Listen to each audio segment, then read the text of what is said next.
আসসালামু আলাইকুম। হ্যালো বন্ধুরা, রমজান মাসের ফেভারিট একটা ইফতারি আইটেম হলো বন্দি ভাজা।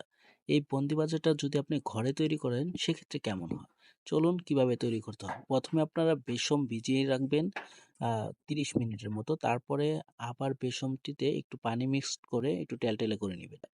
উনুনে বা চুলার ভিতরে তেল গরম করে নেবেন। নেওয়ার পরে এইভাবে একটা কাঁটা চামচের উপরে আপনারা সুন্দরভাবে ওই বেসমের এটুকু ঢেলে দিবেন আর নাড়া দিবেন। দেখবেন যে অটোমেটিকলি নিচে দেখেন বন্দি ভাজা পড়ে যাচ্ছে, কিন্তু এখানে এইভাবে হাত দিয়ে সম্পূর্ণ সেকে টেকে দিবেন। দেওয়ার পরে এইভাবে নেড়ে দিবেন। নাড়তে হবে না আপনার, আগুনে দেওয়ার সাথে সাথেই কমপ্লিট হয়ে যাবে। সাথে সাথেই আপনারা নামিয়ে নেবেন। দেখেন আমার কিন্তু ভাজাটা কমপ্লিট হয়ে গেছে।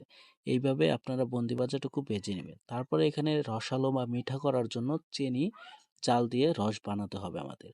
প্রথমে আমরা চিনি নিয়ে নিব এবং একটি নোয়ারার মধ্যে বা কড়ার মধ্যে পানি দিয়ে দিব কিছুটা পরিমাণ।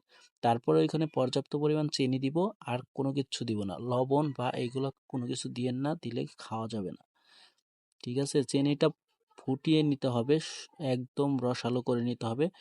অনেকটা জাল দিয়ে নিবেন।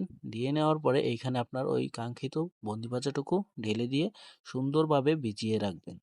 ভিজাবেন এইভাবে সুন্দরভাবে নেড়ে, সবটি ভেঙে ভেঙে সুন্দর করে ভিজিয়ে দিবেন। ভিজিয়ে রাখতে হবে আপনাকে, এভাবে ভিজিয়ে 30 মিনিটের মতো ভিজিয়ে রাখতে হবে।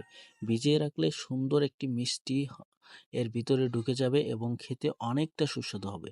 আপনারা অবশ্যই বাসায় ট্রাই করবেন, দেখবেন কেমন হয়। আমি ভেজে খেলাম, অনেকটা সুস্বাদু হলো। অনেকটা খাবার মানে বাইরের তুলনায় অনেকটা কম খরচে তৈরি করতে পারলাম আমি।